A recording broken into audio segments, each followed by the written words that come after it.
The lecture I gave this evening was really about three things. I talked about what insights biology can bring to our understanding of risk and decision making.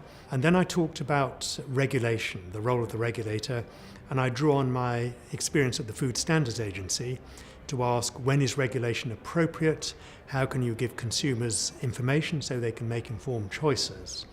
And then the third thing I talked about, to draw it together at the end, was how behavioral insights from biology or from economics or from psychology can be used to help consumers of financial products make better decisions that are good for them and will give them a good outcome in investing their money. Lord Krebs' lecture this evening, what a lot to talk about. I think there were many things that stood out for me as important parallels between zoology and financial services. We talked about system stability and herd behaviour. One of the things that really stood out for me was the pea seedlings, and the pea seedlings trying to decide whether to grow into a risky environment or a safe environment.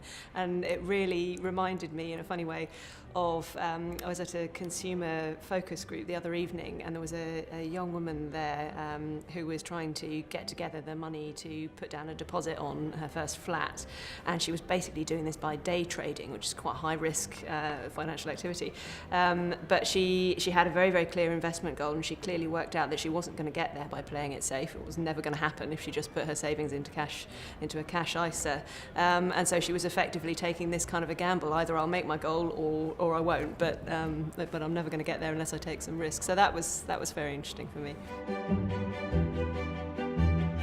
Well, I think this evening has proved there's a great value to the FCA to holding these events. It's fascinating to me to not only listen to the lecture but also the questions and answers afterwards, because it reveals what a substantial amount of common ground there is between issues we're wrestling with ourselves about how people make choices.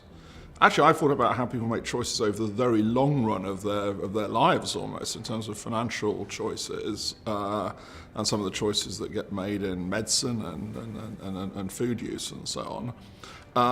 One of the challenges for us at the FCA, which we've identified with consumers, is how do we put the concept of vulnerability to work? I think we believe in it, and I think it's very important. Putting it into practice, again, we can learn a lot of things from elsewhere, from people who are wrestling with essentially the same real core issues about how to treat different people, different groups of people and different people in society.